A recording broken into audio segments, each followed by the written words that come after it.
So, what's going on out there in the marketplace as far as interest rates, the housing market? What am I seeing? So, ever since we got into the conflict overseas, I'm seeing kind of a trend of we'll see 3 to 4, maybe even 5 days of steady increases where the bond market's going the wrong direction, and therefore interest rates are also following the wrong direction. And so it kind of creates this really nervousness around our deals that are maybe in contract, just went in, or around that time when people are kind of checking out interest rates and whatnot. And then immediately after, we see a rebound the other direction where things get a little bit better for a few days. And this trend has happened 4, 5, maybe even 6 times over since this conflict has been going on. So it's definitely risen interest rates to a degree that makes us uncomfortable, but we're still playing ball. We're still in a place where I feel like it still makes a lot of sense for people to make moves that want to make moves. So, in regards to the market itself, I mean, things are still moving.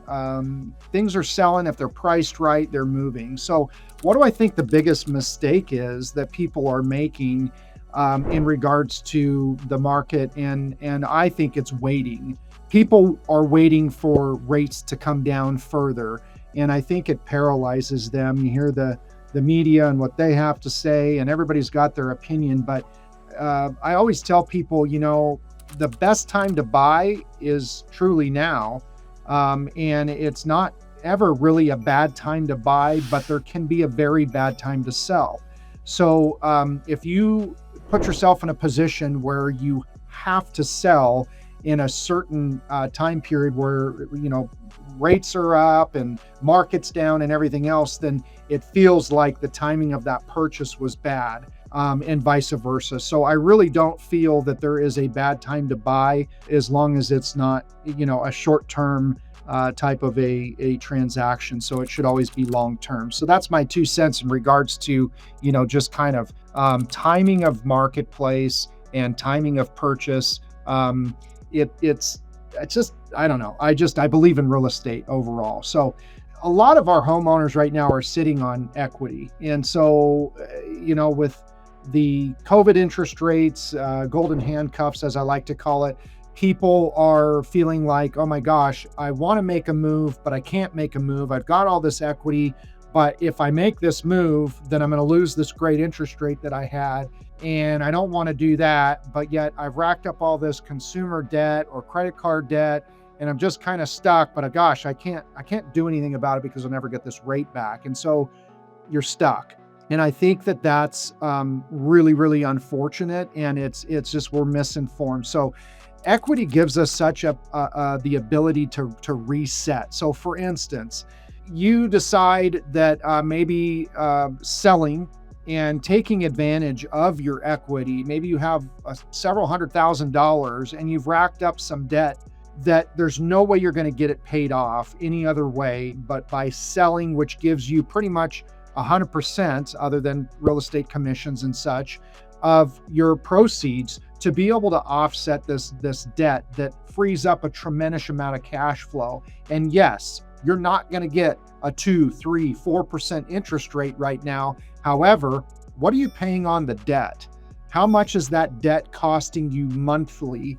And what are the interest rates on that debt? Sometimes that reset is everything, and you could put yourself in such a better situation financially that actually allows you to feel even better than you felt and accomplish even more in your financial world than you did when you had the super low interest rate. So other ways to navigate this, maybe you just absolutely love your place and there's no way you would sell, but you've got all this equity. There's home equity lines of credit, there's cash out refinances. Now please understand that with any of those options, you are not going to be able to go to 100% of your value.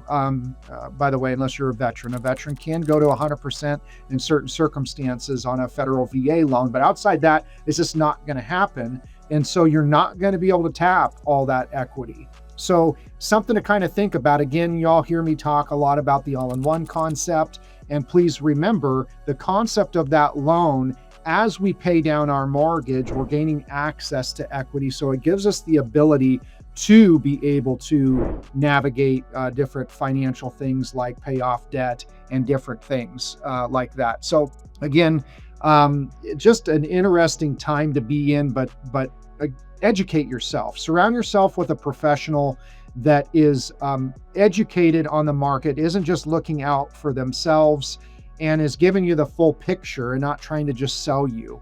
And allow them to guide you. Investors, gosh, it just doesn't seem like a lot of investment properties are penciling right now because of interest rates. All the more reason for me, again, tooting the horn of the all-in-one again. Keep in mind, you put 20-25% down on an all-in-one loan, and because of the way this thing is created, as you feed that all-in-one, it's driving your principal down, which is decreasing your payments, your interest calculations, which is making that payment go down. Well, if your payment goes down, then you are creating cash flow. The more it goes down, the more cash flow you have. The more cash flow you have that's flowing into the all-in-one, the more it's cash flowing, and it just really, really spirals. And by the way, as most investors want to gain access to more funds, you're going to have access to those funds to deploy into the next investment. So I know it's hard for me to stay off the all-in-one topic, but that is a real opportunity for people, even in a higher interest rate environment. So last thing I want to touch on is just, is this self-employed people, there's often a real difficulty in qualifying for a home loan when you're a savvy self-employed business owner that's playing the tax game right. So what's the options to get in the game and get qualified for either a regular primary residence, second home, or investment property? Well, very prevalent now is a bank statement income qualification. So we can actually do that on the all-in-one now. We've got other programs that we're able to do it on.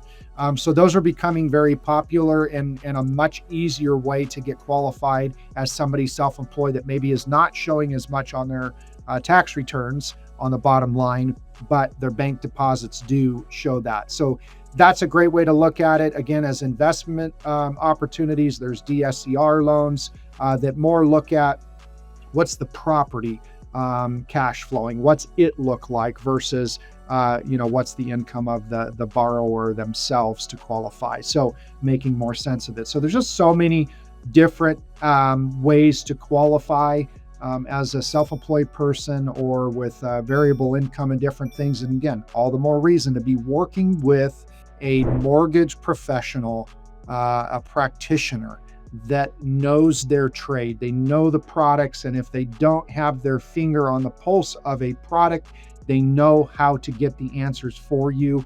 I'm blessed to work for a company. We're approaching 1,000 loan products. Do I know them all?